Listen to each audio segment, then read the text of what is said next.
alaihi min ajrin in huwa illa zikrul alamin.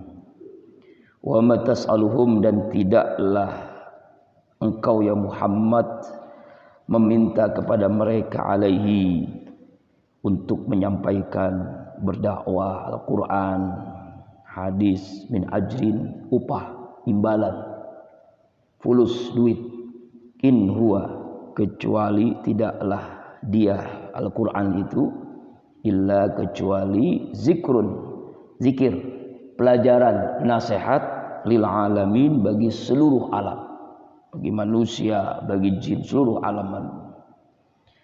Jadi setelah selesai kita membaca sejarah kisah Nabi Yusuf, ya, sekarang kita kembali kepada tentang Rasulullah Sallallahu Alaihi Wasallam, ya, dari ayat 104 sampai terakhir surah Yusuf ini. Kisah surah Yusuf sudah diakhiri dengan ending yang luar biasa yang minggu yang lalu, yaitu bagaimana seluruh keluarga Nabi Yusuf akhirnya dikumpulkan di istana, ya, seluruhnya, termasuk ayahnya Nabi Yakub dan seluruh keluarga besarnya, ya, saudara-saudaranya yang bertaubat minta ampun kepada Allah, minta didoakan oleh Nabi Yakub, pun sama-sama masuk ke istana, semuanya aman. Itu endingnya tuh, ya, selesai setelah kisah Nabi Yusuf alaihissalam. Bahkan dalam sebuah riwayat akhirnya dia pun menikah dengan Julaiha, karena Julaiha itu setelah suaminya wafat dan diketahui suaminya ini punya penyakit hipotensi, makanya nggak punya anak, maka Khadijah itu masih perawan gitu. Nah, itu, iya. Jadi janda yang perawan gimana tuh namanya? Nah, itu dalam sebuah kisah, walaupun wallahualam dipertanyakan Israiliyat, tapi intinya adalah akhirnya Nabi Yusuf pun berkumpul bersama keluarga besar di istana, ya, yang nanti akhirnya menjadi raja setelah suami dari Julaiha ini meninggal dunia. Dari dia jadi, awalnya kan jadi menteri, itu ngurus keuangan, ngurus masalah beras, ya, bukan beras ya, kalau di sana gandum lah, ya. Jadi sekarang jadi raja.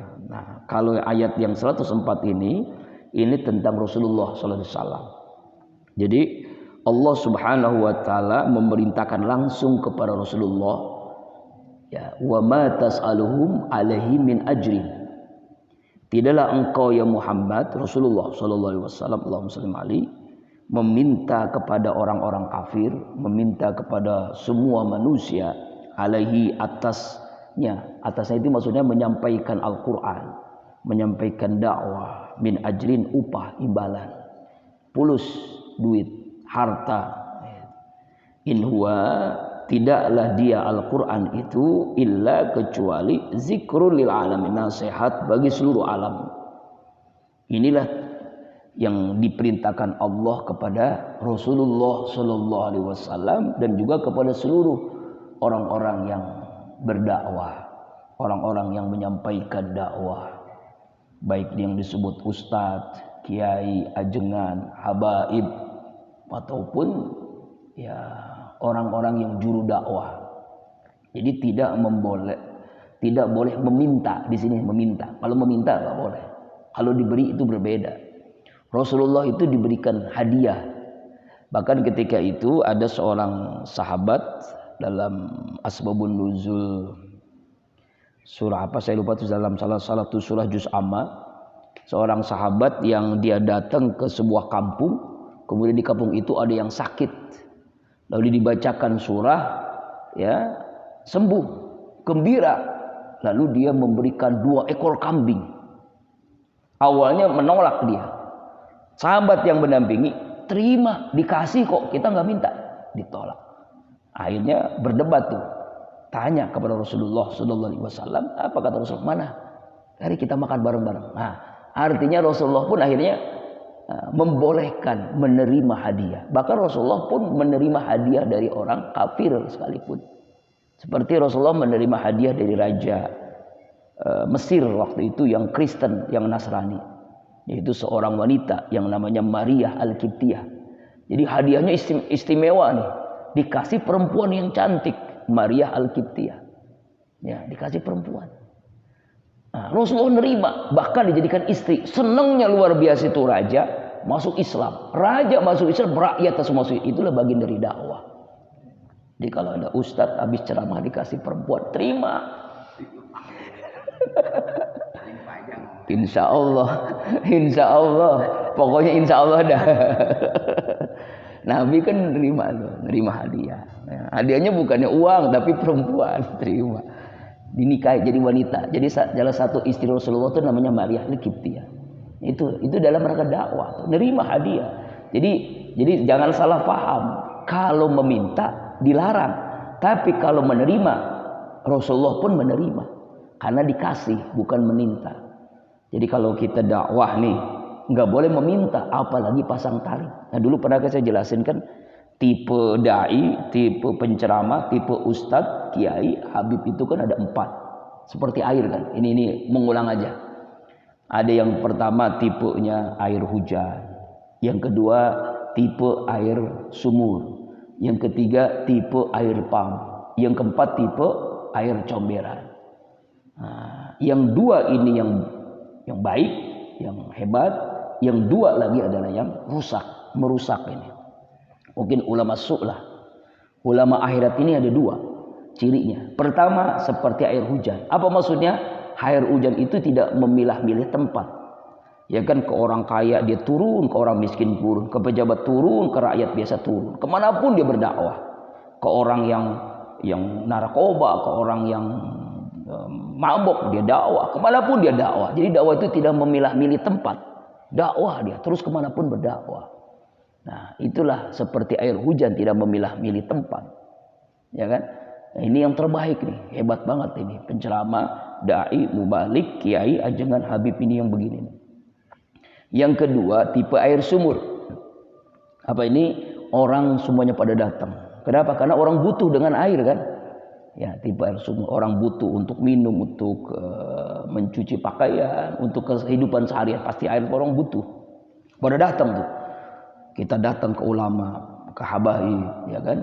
Ke kiai. Dalam rangka apa? Menimba ilmu darinya, menimba air darinya, menimba nasihat, ingin dapat nasihat darinya. Nah, ini tipe yang terbaik. 2 ini namanya ulama akhirat. Yang kedua, yang ketiga ini yang ulama dunia. Siapa dia? Ya, tipenya adalah seperti air pam. Air pam itu bisa memberikan air mengalir kalau dibayar. Ya, kalau nggak dibayar, ya mati. Coba orang BSI kan punya air pam tuh. Kalau nggak bayar dia langsung mati itu, nggak keluar air itu. Kalau nggak dibayar, nggak ceramah dia, nggak mau dakwah dia. Jadi harus ada fulus, istilah almarhum Jami itu ada fulus mulus, nggak ada fulus mangfus. Bahkan sampai pasang tarif, pakai DP lagi, sekian juta. Kalau di luar kota sekian juta, DP-nya segini. Ya, saya mendampingi almarhum Ustaz Arifin itu 5 tahun, 2002 sampai 2007. Ya, karena 2007 saya menyelesaikan S2, jadi saya bukan keluar, dalam artian tetap jadi ustadz tapi tidak mendampingi beliau untuk mengatur jadwal. Itu sampai akhir hidupnya beliau berdakwah tidak pernah pasang tarif, tidak pakai DP. Mau dapat amplop mau enggak, dakwah terus. Bahkan seringkali amplop itu dikembaliin. Contoh ketika pesantren Darut Tafsir ngundang, ya kan, undang, selesai dakwah, selesai zikir, selesai makan pulang, kan dapat amplop. Saya dapat amplop, saya dipanggil Saifullah sini, karena beliau sering manggil saya Saifullah. Ada apa Ustaz? Kasih ke Umi. Jadi amplop dia nggak buka, isinya berapa nggak tahu, dikasih lagi, dibalikin. Allahu Akbar. Saya tanya Umi ngasih berapa emang? 5 juta. Allahu Akbar. Kalau saya dapat 5 juta,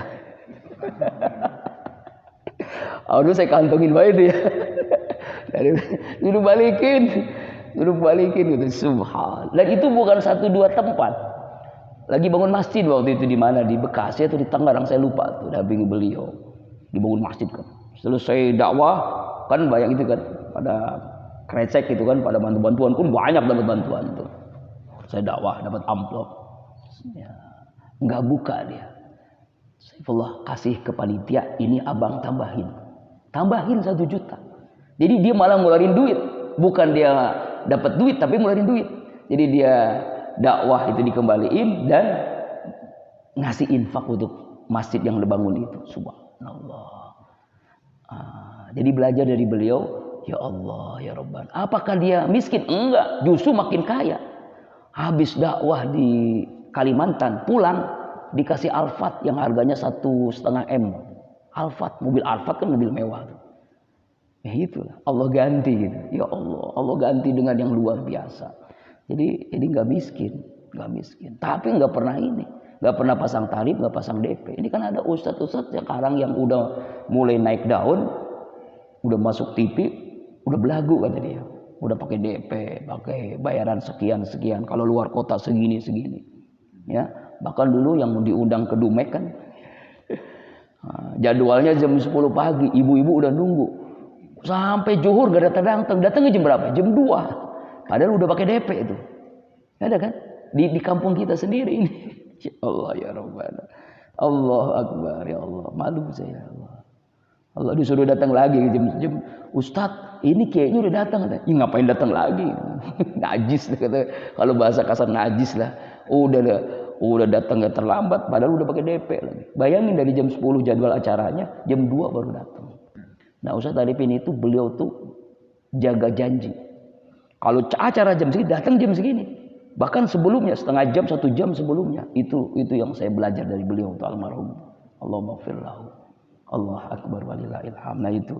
Jadi ini tipe air pam. Nauzubillahi min dzalik. Yang terakhir tipe air comberan. Auzubillah. Comberan itu isinya apa? Kotoran semua. Ya, dia bukan sekedar calok. Bandung ke Bandung, yuk masjid ke masjid, dia nggak ke masjid. Tahajud dia nggak ke masjid, tahajud. Sedekah dia nggak sedekah gitu. Ya Allah, yuk kawin lagi dia nggak kawin lagi. Itu beda dia. Maksudnya bercampur, dia dakwah tapi dia maksiat, dia mabok, dia zina, dia korupsi, dia nyuap. Allah. Nah ini rusak nih. Dunia ini rusak oleh 2 tipe ulama begini. Ulama air pam dan ulama comberan. Artinya dunia lah. Kalau Imam Al-Ghazali itu senang membaginya 2. Kalau ini ilmu dari almarhum Kiai Haji Uzairon di pesantren Temboro Al-Fattah. Pesantren Temboro Al-Fattah itu. Allahu Akbar. Ini jadi tipenya. Makanya Rasulullah SAW pun diperintahkan Allah wa ma tas'aluhum alaihi min ajrin. Jangan kamu meminta upah dalam menyampaikan Al-Quran, dalam dakwah jangan meminta upah, meminta ya, nggak boleh meminta. In huwa illa zikrul alamin. Tidaklah Al-Quran itu adalah zikrun, nasihat bagi alam. Jadi nasihat Quran ini nasihat, di Quran kita nasihat lil alamin, bagi seluruh alam. Bagi siapa? Bagi manusia, bagi jin, seluruh alam ini nasihat. Makanya jangan meminta upah ya. Kalau dibagi itu berbeda ya, itu hadiah namanya. Ini ustadz hadiah gitu. Tapi juga hampir ketipu saya. Ya, boleh saya ceritain kan? Transfer 17 juta. Ustadz ini 10 juta untuk pesantren Kolbun Salim. Ini 1 juta untuk pribadi ustadz. Senang banget ya dapat 1 juta. Tapi 6 juta untuk Al-Barokah. Waduh, mencurigakan nih. Ini pertama kali ada orang yang infak kok dibagi-bagi begini gitu kan. Kita telusuri. Kata istri, tolong cek Kak ke bank. Besoknya saya cek ke bank. Ada nggak transfer 17 juta? Nggak ada. Lalu bank ngelihat, wah penipuan ini Pak. Wah, penipuan. Kita coba, saya punya teman tuh.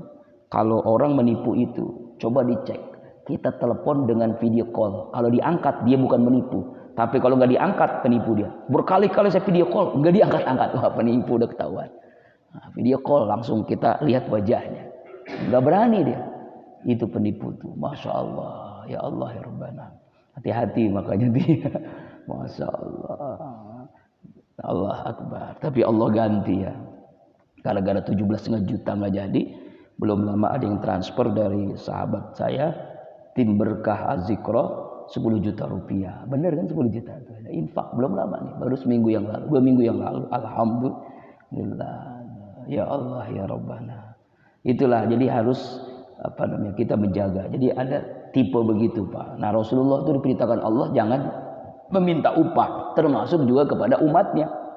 Kepada para dai, pada ustadz, para habaib, para kiai, jangan meminta upah. Maka Allah Akbar. Makanya mudah-mudahan nih saya ngejar target nih. Mudah-mudahan sih bulan Zulhijjah kita sudah memakai lantai 2 dan akan memulai perdana zikir akbar. Alhamdulillah, tapi masih belum waktunya beliau tahu bisa, tapi beliau insya Allah. Saya sudah bicara sama Profesor Dr. Habib Ahmad Al-Kaf. Ya, mudah-mudahan beliau bisa hadir. Apakah nanti pas pembukaan atau yang berikutnya. Jadi pembukaan zikir, jadi pembukaan majlis zikir Qalbun Salim. Ya kan, kita bertahap kan. TPA-nya udah, TKA-nya udah. Nanti sebentar lagi pesantrennya juga 5 santri mukim tahun ini. Dan insya Allah ya majlis zikirnya ngejar, mudah-mudahan target ini tercapai, Allah mudahkan. Jadi bulan Zulhijjah ya, momentum kita zikir akbar setiap ahad kedua. Insya Allah saya akan mengundang setiap bulannya para ulama, para kiai, para habaib. Insya Allah mohon doanya dan dukungannya dari masyarakat yang mendengar ini. Insya Allah ya, kita akan zikir akbar setiap bulan. Nanti kalau nggak nampung jamaahnya gimana? Ya harus beli tanah lagi.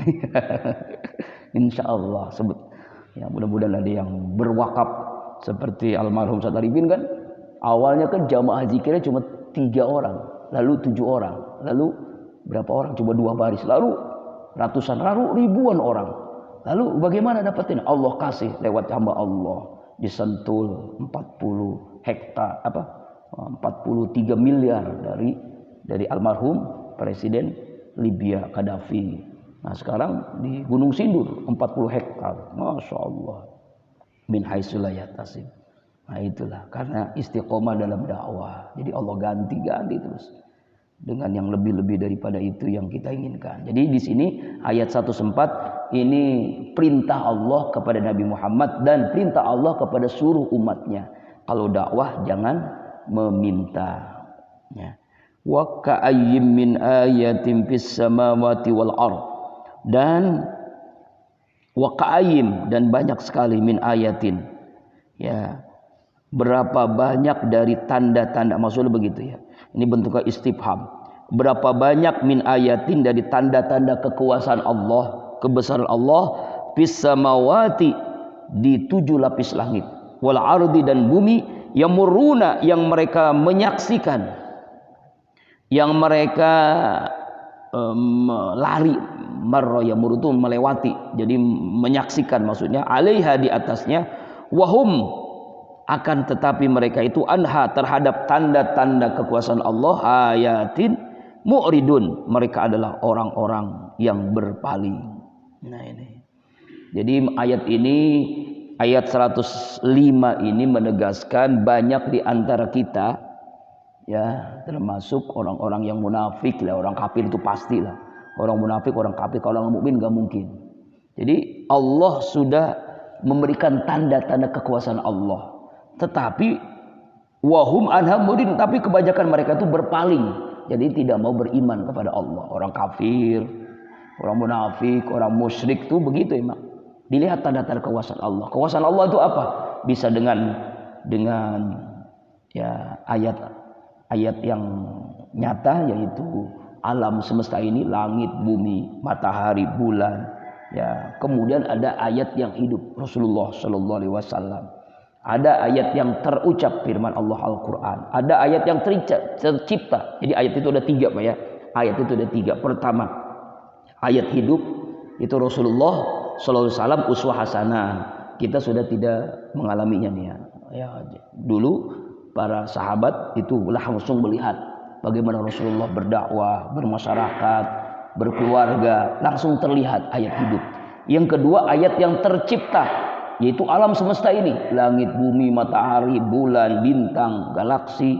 Kemudian juga peristiwa-peristiwa, apakah itu musibah, itu juga ayat-ayat Allah. Gempa bumi, longsor, gunung meletus, banjir, semuanya itu ayat Allah yang tercipta.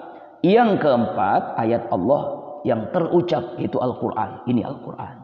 Ya, tetapi kebanyakan mereka, orang-orang kafir, mu'ridun, berpaling dari ayat-ayat Allah, berpaling dari mengingat Allah, berpaling dari iman kepada Allah Subhanahu wa taala. Allah sudah memberikan tanda-tandanya. Wa ka'ayyin min ayatin, berapa banyak ya ayat-ayat tanda kekuasaan Allah yang ada di langit, yang ada di bumi, tetapi mereka menyaksikan langsung ayat-ayat itu. Ya, tetapi mereka kebanyakan adalah berpaling dari ingat Allah. Allah Akbar. Ya, ini Allah. Wa ma yu'minu aktsaruhum billahi illa wa hum musyrikun. Dan tidaklah beriman kebanyakan mereka kepada Allah illa kecuali wa hum musyrikun. Mereka adalah orang yang musyrik, orang yang syirik. Dalam tafsir Ibnu Katsir saya sempat baca tadi sebelum subuh di ayat 106 ini kan orang-orang kafir waktu itu di Mekah. Dia itu ya aneh gitu. Dia itu katanya Tuhannya Allah, tapi menyembah Allah itu lewat patung, lewat berhala yang mereka buat. Saya nggak menyembah berhala, saya menyembah Allah. Tapi kenapa lewat patung? Ini sebagai wasilah saya menyembah Allah lewat patung ini. Ada yang mengatakan begitu. Jadi gini nih, wa ma yu'minu aktsaruhum billah. Kebanyakan mereka beriman kepada Allah, tapi musyrikun, mereka musyrik. Nah, ini berarti mereka itu syirik, nggak bisa. Jadi tidak boleh beriman kepada Allah itu dibarengi dengan perbuatan syirik. Itu tidak boleh. Nah, makanya kan ada orang-orang yang mengatakan kita nggak boleh ke kuburan, minta ke kuburan. Itu jelas memang nggak boleh ya, minta ke kuburan nggak boleh. Kita mendoakan orang yang di alam kubur. Jadi kalau Bapak ziarah nih ke wali, kan sekarang kan udah mulai semarak lagi nih ziarah kan. Ada ke Banten, ada ke Lampung, ada ke Cirebon, ada kemana-mana, ke Wali Songo. Silakan, tafadhol silakan. Tapi bukan itu meminta ke kuburan. Justru kita mendoakan yang ada di kubur. Ya, bukan meminta kepada wali yang ada di kubur. Itu syirik namanya. Itu makanya kita harus perbaiki iman kita. Ya, nggak boleh ziarah, silakan. Pertama, untuk mengingat mati karena kita pasti akan mati.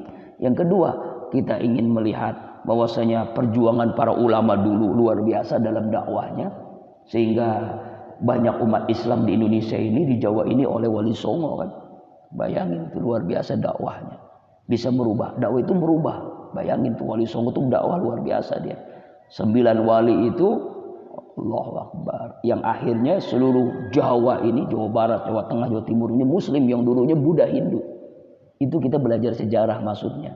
Ini kadang-kadang orang ziarah beda niatnya karena banyak masalah, banyak utang, ya banyak cita-cita, datang ke kuburan, minta ke kuburan. Astagfirullahalazim. Ini syirik nih. Nih makanya ini diingatkan di sini. Wa ma yu'minu aktsaruhum billah, beriman kebanyakan mereka, tapi musyrikun, mereka syirik. Syirik itu ada 2, Pak. Pertama syirik asghar, syirik kecil, yang kedua syirik akbar. Tetapi kedua-duanya dosa besar. Syirik asghar dosa besar, syirik akbar apalagi. Apa syirik asghar? Nah, ini nih. Ada 3, riya, sum'ah, ujub. Tapi ada yang menjelaskan hanya 1, riya aja. Sum'ah ujub itu bagian daripada riya gitu. Syirik asghar, syirik kecil. Contoh, kita sholat tapi ingin dilihat oleh orang tua, oleh tetangga, oleh guru. Kita infak, kita sedekah, tapi karena ingin disebut orang dermawan, karena ingin disebut orang yang pemurah gitu kan. Yang kita haji tapi ingin disebut Pak Haji. Kalau nggak disebut ngambek. Pernah kejadian. Ya, ada seorang ibu-ibu ya disuruh sambutan, misalnya Ibu Siti. Alhamdulillah hari ini kita kedatangan Ibu Siti yang akan berikan sambutan. Silakan Ibu Siti. Nggak mau dia, nggak mau ke panggung. Kenapa? Karena nggak dipanggil hajahnya. Ngambek dia. Saya kan udah haji, masa saya nggak dipanggil hajah? Nah inilah riya. Riya. Hati-hati nih, penyakit riya ini penyakit tersembunyi di hati kita. Ya, riya, ingin dilihat, pamer ibadah, itu riya. Ya, jadi riya ini syirik kecil tapi dosa besar. Jadi jangan dianggap syirik kecil, dosa kecil, enggak. Semua syirik dosa besar, baik syirik kecil ataupun syirik besar. Itu ya, sama seperti tadi tuh ke kuburan, minta ke kuburan. Jadi ziarah itu dalam rangka pertama ingat mati, yang kedua belajar sejarah dari para wali, dia berdakwah dengan luar biasa. Yang ketiga ya refreshing tour, boleh silahkan. Nabi aja refreshing tour dalam rangka Isra Mi'raj. Refreshing tour itu maksudnya supaya fresh ya. Ya orang-orang dulu ya piknik lah, ziarah piknik, refreshing tour ya, bahasanya tour, ziarah ruhiyah ya. Tapi memang yang paling utama ziarah itu ketiga masjid. Pertama Masjidil Haram, kedua Masjid Nabawi, yang ketiga Masjid Aqsa. Cuma masalahnya sekarang Covid gitu ya. Jangankan umroh, haji aja 2 tahun nggak jadi. Allah Akbar. Ya itu ya. Jadi ayat yang ke-106, ayat ini menegaskan kepada kita orang-orang kafir dulu ya, dia menyembah Allah, dia tapi syirik. Sama aja. Yusyrikun itu syirik, musyrik itu syirik. Jadi orang-orang yang menyekutukan Allah. Dan syirik adalah bapak moyangnya dosa. Apa itu bapak moyangnya tadi? Induknya dosa itu syirik.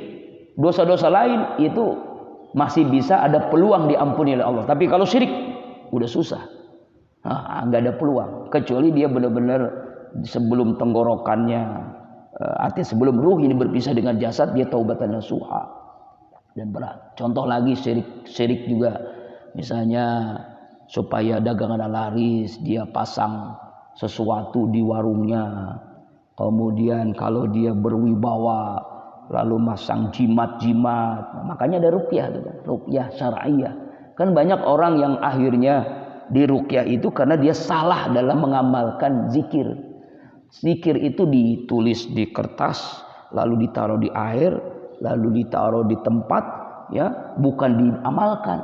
Akhirnya jin yang masuk dalam dirinya, akhirnya kesurupan, akhirnya tidurnya sering mimpi-mimpi buruk. Nah itu termasuk orang yang makanya tuh Bang Piandari dengan Ustadz Anwar itu ikut itu boleh silakan. Ruqyah syar'iyah, meruqyah orang-orang yang salah dalam melakukan berzikir.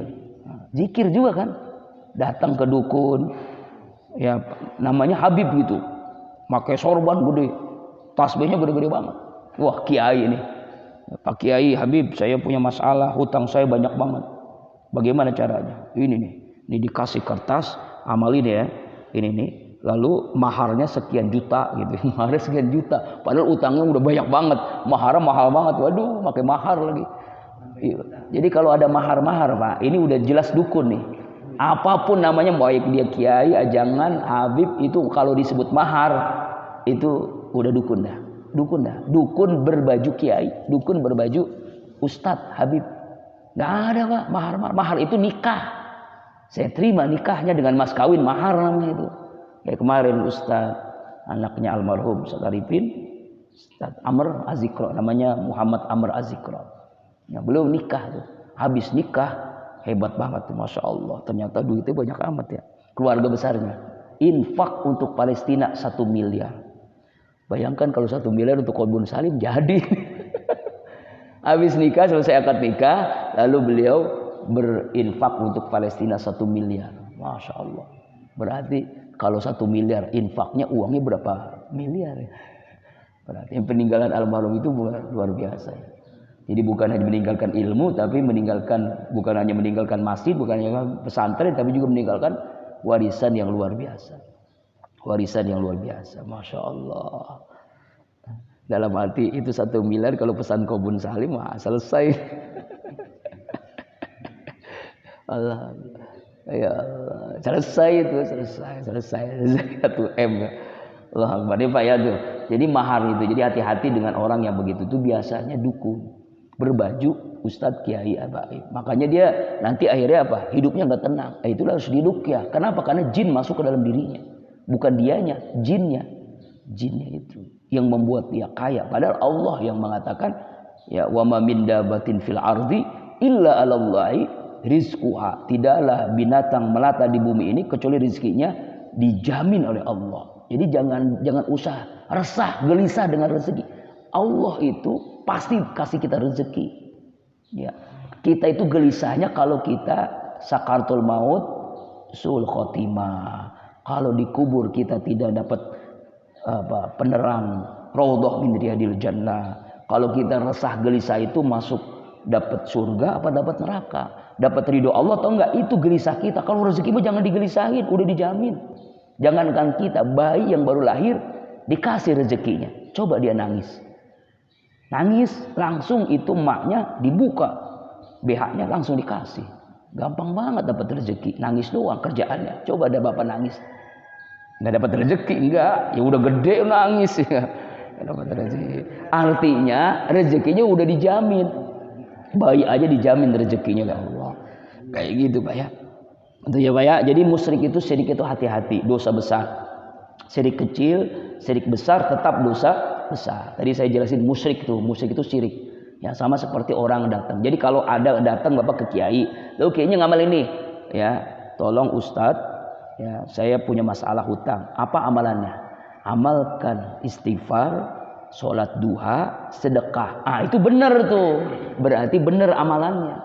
Gitu. Kalau amalannya dikasih harus begini maharnya, itu udah dukun dah. Ah itu bedainnya gampang kita, bedainnya gampang. Sebab banyak yang memakai nama Qalbun Salim sampai hari ini, baru kemarin ya tanya ayat di handphone saya di WA.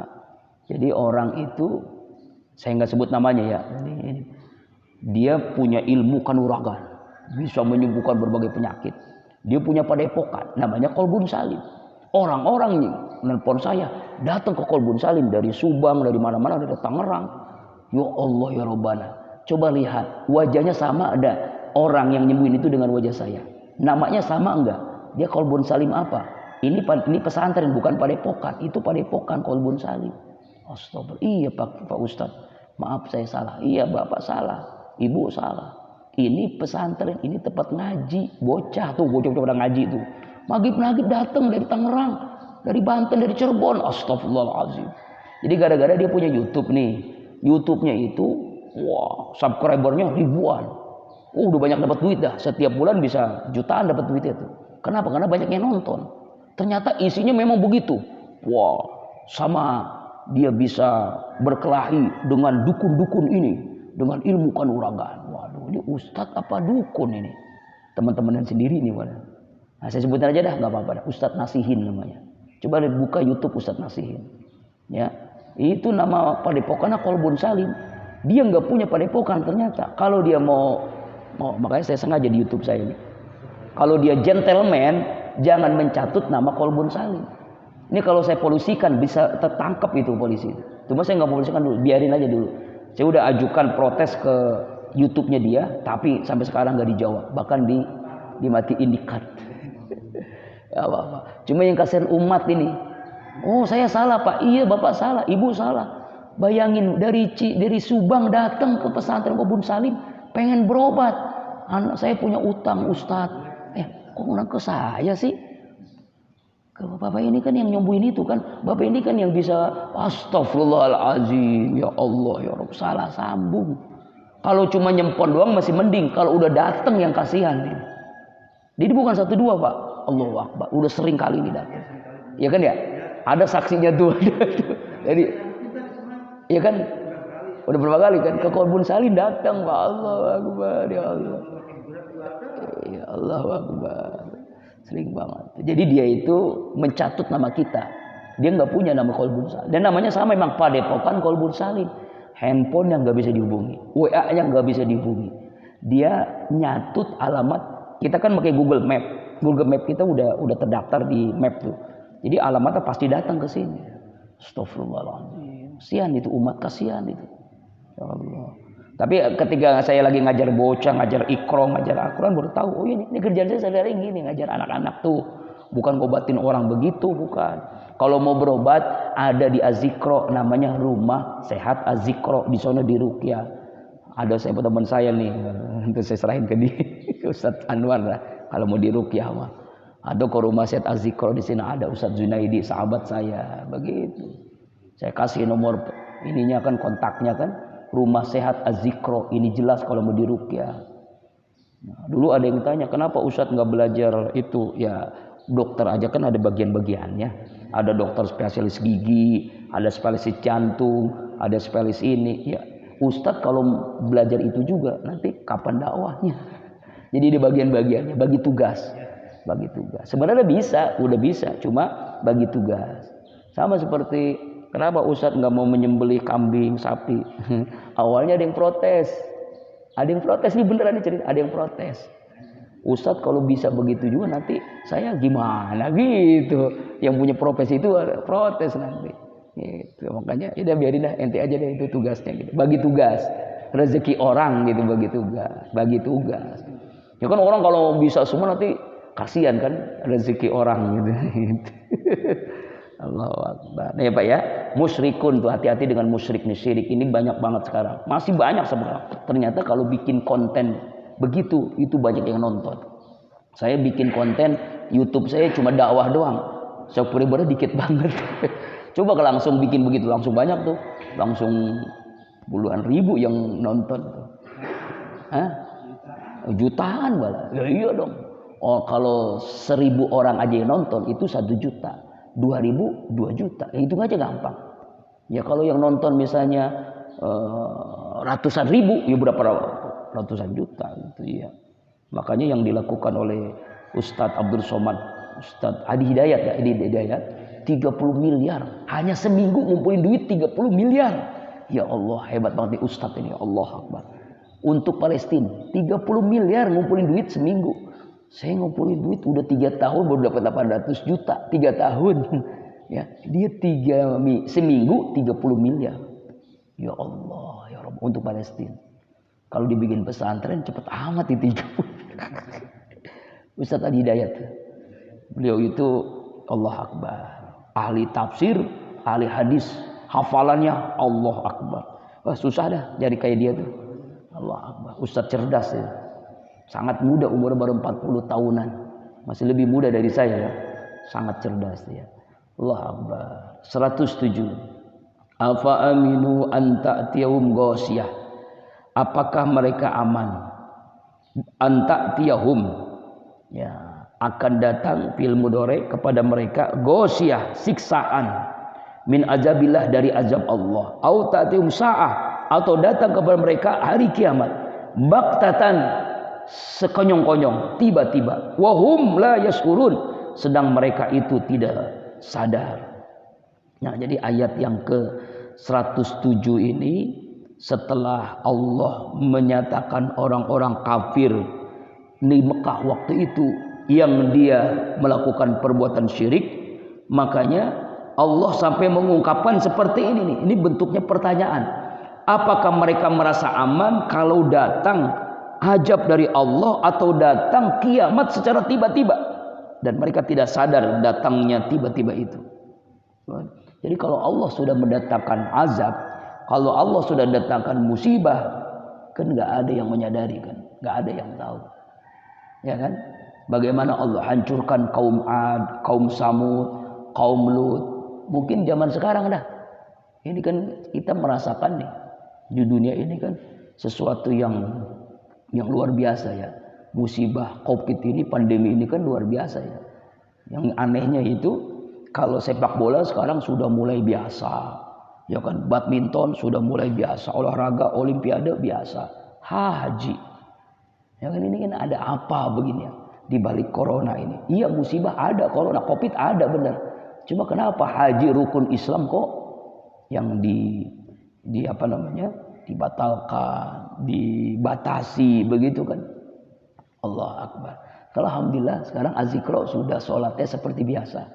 Alhamdulillah kemarin Jumat saya khutbah Jumat seperti biasa. Alhamdulillah ini nggak jaga jarak jadi. Alhamdulillah Ustadz nggak ada jaga jarak lagi gitu ya. Udah nggak ada sih pakai masker paling 1-2 udah biasa aja lagi. Walaupun khutbahnya dibatasin, Ustadz khutbahnya nanti 10 menit ya. 10 menit ngomong apa kita? Allah Akbar. Iya. Allah Akbar walillahil hamd. Nah, itu payah tuh. Jadi kalau Allah sudah menurunkan azab itu tiba-tiba enggak ada yang sadar. Qul haji sabili ad'u ilallah. Katakanlah Muhammad, ini semua adalah jalanku. Ad'u ilallah, maka aku berdakwah ya menyeru agar kalian supaya menyembah Allah. Ala basiratun, atas dasar keyakinan. Basirah itu hati, sebenarnya penglihatan. Jadi penglihatan hati, keyakinan yang jelas. Ana, aku, wa man ittaba'ani, dan siapa orang yang mengikutiku. Wa subhanallah, maha suci Allah. Wa ma'ana minal musyrikin, dan tidaklah aku termasuk orang-orang yang musyrik. Nah ini. Jadi Allah menyatakan dalam ayat ini, diperintahkan kepada Rasulullah, katakanlah ya Muhammad, ini adalah jalanku, aku menyuruh kalian untuk menyembah Allah. Artinya ini jalanku dalam dakwah. Aku Rasulullah memerintahkan untuk menyembah Allah. Ya, di atas keyakinan yang jelas, aku Rasulullah wa man ittaba'ani, dan orang-orang yang mengikutiku. Siapa? Para sahabat, para tabi'in, para ulama dan orang kita. Maha suci Allah, dan aku bukan orang-orang yang musyrik. Jadi Allah itu maha suci dan Rasulullah itu tidak pernah musyrik. Gitu. Tidak pernah syirik, tidak termasuk orang-orang yang syirik. Dari masih kecil sampai beliau diangkat menjadi nabi, beliau tidak pernah syirik, tidak pernah musyrik. Wa ma arsalna min qablika illa rijalan nuhi ilaihim min ahlil qura, dan tidaklah kami mengutus sebelum engkau ya Muhammad kecuali rijalan, ya laki-laki, nuhi yang kami wahyukan ilaihim kepada mereka, min ahlul qura, dari penduduk negeri-negeri itu. Artinya adalah ayat ini jelas nih, Allah tidak pernah menurunkan nabi rasul itu wanita, tapi rijalan, laki-laki. Semua nabi itu laki-laki. Walaupun ada ini sebagian ulama, sebagian kecil yang mengatakan ada nabi perempuan, katanya. Siapa? Maria, ibu dari Isa alaihissalam, Nabi Isa itu nabi katanya. Kenapa? Dia tidak punya suami tapi punya anak, nabi katanya. Ada yang mengatakan begitu. Apalagi seperti siapa lagi itu? Asia itu nabi perempuan katanya. Kenapa? Suaminya zalim luar biasa, ngaku Tuhan tapi dia taat kepada Allah. Asia katanya. Siapa lagi tuh? Perempuan-perempuan yang dikatakan nabi. Tapi ini pendapat yang sangat kecil. Allah jelaskan di ayat ini sangat jelas. Makanya dijelaskan seluruh nabi itu wa ma arsalna min qablika illa rijalan, laki-laki semuanya. Sebelum Allah utus Nabi Muhammad, semua nabi itu adalah rijalan, laki-laki. Sebab juga berabe kalau nabi perempuan. Iya. Misalnya nih, malaikat Jibril datang memberikan wahyu, lalu ngomong, maaf Jibril, saya lagi men. Ya gimana? Masa lagi men? Ya kan susah nanti, ya kan? Ya Allah, ya susah. Nabi itu perempuan itu susah. Makanya rijalan, laki-laki gitu ya. Jadi nabi itu adalah laki-laki. Nuhi yang kami wahyukan ilaihim kepada min ahlul qura, dari penduduk negerinya. Jadi nabi itu sesuai dengan, kecuali Rasulullah ya, seluruh nabi itu turun kepada negerinya. Ada kaum Sodom itu Nabi Lut alaihissalam, kaum Ad Nabi Soleh alaihissalam, Nabi Nuh kaumnya Nabi Nuh, jadi sebagian aja gitu, dan sebagainya dan seterusnya. Afalam yasiru fil ardi fayanzuru kaifa kana aqibatul ladzina min qablihim. Afalam yasiru, maka apakah mereka berjalan fil ardi, di muka bumi, fayanzuru, lalu mereka melihat kaifa kana, bagaimana jadinya akibatul ladzina min qablihim, akibat orang-orang dari sebelum mereka. Nah, maksudnya apa? Allah merintahkan Rasulullah untuk melihat bagaimana Allah hancurkan umat-umat yang mendustakan para nabi. Umat Nabi Lut, umat Nabi Nuh, umat Nabi Soleh, semuanya Allah hancurkan. Kenapa? Karena dia mendustakan para nabi. Waladarul akhirah khairul lil ladzina taqau, dan sungguh kampung akhirat khairun itu lebih baik lil ladzina aman, lil ladzina taqau, kepada orang-orang yang bertakwa. Apalah kalian berakal? Kalau kita nih hidup di dunia paling 80 tahun. Wah, Yunus berapa umurnya? Ada 100 tahun ya. Masya Allah, mudah-mudahan panjang umurnya. 100 tahun misalnya, 150 tahun misalnya, jarang banget umurnya. Di akhirat berapa lama Pak? Bukan 100 tahun, bukan 1 juta tahun, bukan miliaran tahun. Makanya disebut khairun lil ladzina taqau, lebih baik bagi orang yang bertakwa, karena dia selama-lamanya. Apa kalian berakal? 110. Sebentar lagi suruk ya. Hatta yastai'asa ar-rusul, sehingga ketika mereka telah berputus asa. Ar-rusul, para rasul. Maksudnya siapa? Nabi-nabi itu, rasul itu pernah berputus asa. Wa zanu annahum, dan mereka telah yakin, anna bahwa mereka qad kuzibu, mereka telah didustakan. Seperti Nabi Yunus kan, mereka itu ngambek. Contoh Nabi Yunus. Nabi Yunus itu sempat ngambek. Kenapa? Karena dakwah yang ngikutin hanya beberapa orang. Akhirnya dia meninggalkan umatnya. Setelah dia meninggal, apa yang terjadi? Dimakan oleh ikan nun, bukan yang besar, ikan paus. Akhirnya dia taubat kepada Allah. La ilaha illa anta subhanaka inni kuntu ja'ahum nasruna. Maka datanglah kepada mereka nasruna, pertolongan kami manusia, lalu diselamatkan bagi siapa yang Allah kehendaki. Artinya setelah putus asa dia taubat, akhirnya Allah selamatkan. Contohnya Nabi Yunus, Allah selamatkan setelah bertaubat membaca doa la ilaha illa anta subhanaka inni kuntu minaz zalimin. Wala yuraddu ba'suna 'anil qaumil mujrimin, wala yuraddu, dan tidak dapat ditolak siksaan kami 'anil qaumil mujrimin, dari kaum yang berbuat dosa. Artinya kalau Allah terus telah menurunkan musibah ajab, maka enggak ada yang bisa menolaknya. Enggak ada yang bisa menolaknya. Yang terakhir 111. Laqad kana fi qasasihim ibratun liulil albab. Sungguh telah datang di dalam kisah-kisah mereka para rasul ibratun, sebagai pelajaran, ibrah lil albab, bagi orang-orang yang berakal, yang cerdas. Maksudnya kisah-kisah yang ayat-ayat kita baca itu yang sebelumnya, Nabi Yusuf, tentang nabi-nabi, terutama Nabi Yusuf ini sebagai ibrah, pelajaran bagi orang-orang yang berakal. Maka hadisan, tidaklah suatu cerita, iftara, yang dibuat-buat, yang dikarang-karang.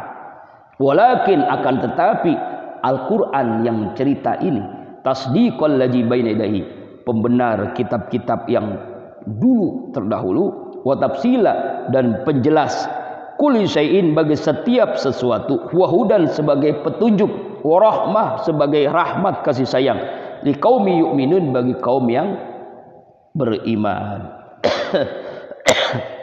Jadi ayat ini menjelaskan bahwa kisah yang terjadi, baik kisah para nabi atau orang-orang yang hebat seperti Luqman, ya kan, seperti kisah keluarga Imran, Ali Imran kan, itu semuanya adalah pelajaran, nasihat bagi orang-orang yang cerdas.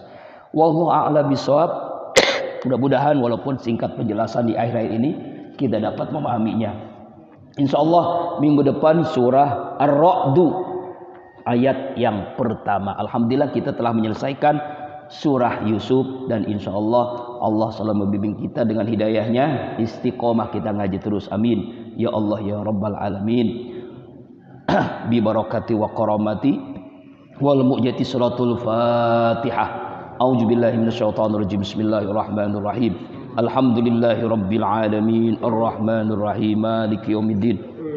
Iyyaka na'budu wa iyyaka nasta'in. Ihdinas siratal mustaqim. Shiratal ladzina an'amta 'alaihim ghairil maghdubi 'alaihim waladdallin. Amin. Jadwal yang terdekat kalau mau ikut ngaji juga besok Jumat, kalau Ahad, kalau Kamis di Jakarta. Jumat besok di Musholah Ar-Ridha. Ya. Kemudian jadi yang dekat itu hari Selasa di Masjid Nurul Jihad, hari Rabu di Masjid At-Taubah, dan hari Jumat di Musholah Ar-Ridha. Mudah-mudahan yang mau ikut silahkan ngaji. Setelah ngaji insyaallah Allah berkahi kita dengan melakukan sholat syuruk. Astaghfirullahaladzim, astaghfirullahaladzim. Allahumma sholli ala sayyidina Muhammadin fil awwalin wa sallim ala sayyidina Muhammadin fil akhirin. Doallahu kulli sahabati Rasulillah ajma'in. A'udzu billahi minasyaitonir rajim. Bismillahirrahmanirrahim. Alhamdulillahi rabbil alamin, hamdan na'imin, hamdan syakirin, hamdan ni'amahu wa yukafi mazidah. Ya Rabbana lakal hamdu kama yanbaghi li jalalikal karim wa ajimi sultanik. Allahumma salli ala sayyidina Muhammadin wa ala ali sayyidina Muhammad. Allahumma Rabbana taqabbal minna salatana wa siyamana wa ruku'ana wa sujudana wa takhussu'ana wa ta'abbudana wa tadarruna min tasrana ya Allah ya Rabbal alamin. Rabbi fir lana wa liwalidayna warhamhum kama rabbawna shighara wa li jami'il muslimina wal muslimat wal mu'minina wal mu'minat salahya minhum wal amwat innaka ala kulli syai'in qadir. Allahumma nas'aluka ridhaka wal jannah wa na'udzubika min sakhatika wan nar. Allahumma nas'aluka al huda wat tuqa wal afwa wal ghina. Allahumma inna nas'aluka salamatan fid din wa afiyatan fil jasad wa ziyadatan fil ilmi wa barakatan fil rizqi, taubatan qabla al maut, rahmatan indal maut, maghfiratan ba'dal maut. Allahumma hawin alaina ya Allah fi sakaratil maut wa najatan minan nar wal afwa indal hisab. Rabbana la tuzigh qulubana ba'da idh hadaytana wa hab lana min ladunka rahmah innaka antal wahhab. Rabbana zalamna anfusana wa illam taghfir lana wa tarhamna lanakunanna minal khasirin. Rabbana hab lana min azwajina wa dzurriyyatina qurratan waj'alna lil muttaqina imama. Rabbana ya Allah atina fid dunya hasanah wa fil akhirati hasanah wa qina azabannar. Wa sallallahu ala sayyidina Muhammad wa ala alihi washabihi wasma'in. Subhana rabbika rabbil izzati amma yasifun. Salamun alal mursalin. Walhamdulillahi rabbil alamin. Subhanakallahumma wa bihamdika asyhadu an la ilaha illa anta astaghfiruka wa atubu ilaik. Billahi taufiq wal hidayah. Assalamualaikum warahmatullahi wabarakatuh. Sallallahu